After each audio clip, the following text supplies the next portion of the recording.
Haleluya. Shalom Alehin. Berjumpa lagi dengan saya pada perenungan pagi hari ini tanggal 20 Desember 2022. Sudahkah kita mengucap syukur di dalam doa pada pagi hari ini? Dan sudahkah saudara-saudara memberi senyuman dan sapaan kepada saudara-saudara kita di sekitar kita? Mari kita awali perenungan pagi hari ini dengan tanda kemenangan kita dalam nama Bapa dan Putra dan Roh Kudus. Amin. Belajar dari Maria. Bacaan liturgi hari ini diambil dari kitab Yesaya 7 ayat 10 sampai dengan 14 dan Injil Lukas 1 ayat 26 sampai dengan 38. Saudaraku yang terkasih di dalam kasih Kristus, sering kita mendengar saudara berita di mana banyak bayi dibuang, ditelantarkan atau bahkan dibunuh karena hubungan gelap. Dua insan manusia berani berbuat tetapi tidak mau mempertanggungjawabkan atas perbuatan mereka. Mereka merasa ini semua aib, malu dan lain sebagainya. Injil hari ini saudaraku yang terkasih, kita mendapatkan kabar sukacita penuh atas kabar mengandungnya Maria oleh malaikat Tuhan. Ketika malaikat itu masuk ke rumah Maria, ia berkata, "Salam, hai engkau yang dikaruniai, Tuhan menyertai engkau." Lukas 1 ayat 28. Kata malaikat itu kepadanya, "Jangan takut, hai Maria, sebab engkau beroleh kasih karunia di hadapan Allah. Sesungguhnya engkau akan mengandung dan akan melahirkan seorang anak laki-laki dan hendaklah engkau menamai dia Yesus." Lukas 1 ayat 30 dan 31. Saudaraku yang terkasih, bagaimana mungkin saudara Maria yang saat itu masih perawan akan mengandung? Bagaimana dia akan menghadapinya terhadap tunangannya Yusuf dan masyarakat? Saudaraku, sejak dahulu orang yang hamil tanpa status di dalam pernikahan itu dianggap aib. Karena itu siapapun perempuan yang mengalaminya akan menutupinya sedapat mungkin. Bila ketahuan saudara, pasti mendapatkan sanksi sosial, dikucilkan dan harus menanggung malu. Dalam budaya Yahudi tempat Maria hidup pun, hukumannya dirajam batu karena dianggap penzina.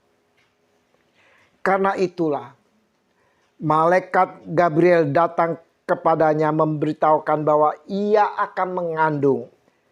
Maria berkata, "Bagaimana hal itu mungkin terjadi karena aku belum bersuami?" Maria pasti membayangkan betapa dahsyat hukuman yang akan diperolehnya saudara. Ia pasti bergolak secara mental. Apa kata orang dan pembelaan apa yang akan disampaikannya? Tetapi saudaraku, Maria memilih taat atas berita itu. Kita perhatikan perkataannya. "Sesungguhnya aku ini adalah hamba Tuhan. Jadilah padaku menurut perkataanmu itu." Lihat saudara, Maria tidak menolak, tetapi menerimanya dengan sepenuhnya berserah kepada Allah. Maria tahu bahwa Allah yang kepadanya ia percaya berkuasa untuk menolong dan melindunginya. Ketaatan yang ada pada diri Maria membutuhkan pengorbanan saudara. Dia tahu apa yang akan terjadi. Maria tahu apa resikonya jika dia sungguh mengandung.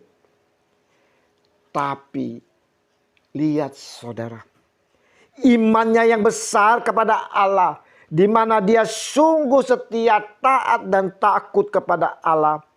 Maka dengan bimbingan Roh Kudus, dia pun mampu mengatakan, kata Maria, "Sesungguhnya aku ini adalah hamba Tuhan.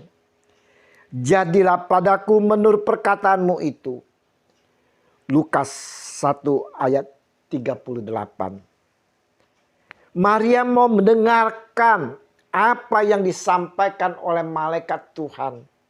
Maria pun mau taat apa yang disampaikannya, saudara. Dalam kehidupan kita sehari-hari, kita pun dituntut untuk dapat taat dan setia. Baik taat dan setia kepada pasangan kita, kepada orang tua kita, guru kita, saudara. Kita pun dituntut untuk dapat taat dan setia pada pemerintah, terutama pada masa-masa krisis saat ini, saudara. Di mana saat-saat ini, saudara, pemerintah membutuhkan kita semua sebagai rakyatnya untuk bersatu, saudara. Untuk setia dan taat menjalani roda pemerintahan, yang mana di dalam roda pemerintahan ini pada saat ini semuanya mengalami krisis global. Kita harus taat juga dan setia pada gereja, saudara. Apalagi kepada Tuhan kita Yesus Kristus. Bagaimana, saudara? Apakah kita sudah taat? Sungguhkah kita sudah taat dan setia, saudara? Dalam ketaatan kita harus melepaskan keakuan, keegoan, dan keinginan kita, saudara. Dalam ketaatan tak ada yang bersungut-sungut. Lihat, bangsa Israel yang dipimpin Musa keluar dari Mesir. Mereka tidak taat. Mereka bersungut-sungut, saudara. Hasilnya mereka hanya berputar-putar di situ saja selama 40 tahun. Janganlah dalam hidup kita ini diliputi dengan bersungut-sungut, saudara. Hendaklah selalu bersyukur di dalam doa. Menyadari akan setiap hari kita diperhadapkan pada ujian yang menuntut keteguhan iman. Kehormatan dan kehidupan pun dipertaruhkan. Dan tak sedikit orang, saudara, ketika mengalami kesulitan, mengalami segala himpitan, imannya gugur dan meragukan Tuhan. Mereka takut, saudara, direndahkan, takut kehilangan pekerjaan, takut dihukum, dan lain-lain sebagainya. Karena itu, saudaraku yang terkasih, belajarlah dari kesetiaan dan ketaatan Maria. Ia dengan keteguhan hati, saudara, memilih taat kepada Allah. Walaupun terbayang risiko hukuman rajam yang harus diterimanya. Walaupun gentar, saudara, ia memilih taat akan Allah. Mari, saudaraku yang terkasih, melalui renungan hari ini, kita mau belajar meneladani kesetiaan dan ketaatan dari Maria. Taat kepada apa yang telah dipercayakan kepada kita. Taat dan setia kepada pasangan kita, pada pekerjaan kita, orang tua kita. Kita mau menjalini dengan penuh kerendahan hati, saudara, seperti seorang hamba.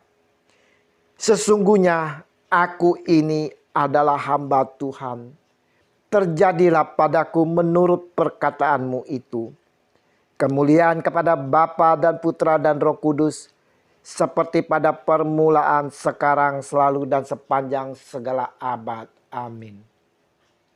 Dalam nama Bapa dan Putra dan Roh Kudus. Amin. Shalom Aleihim.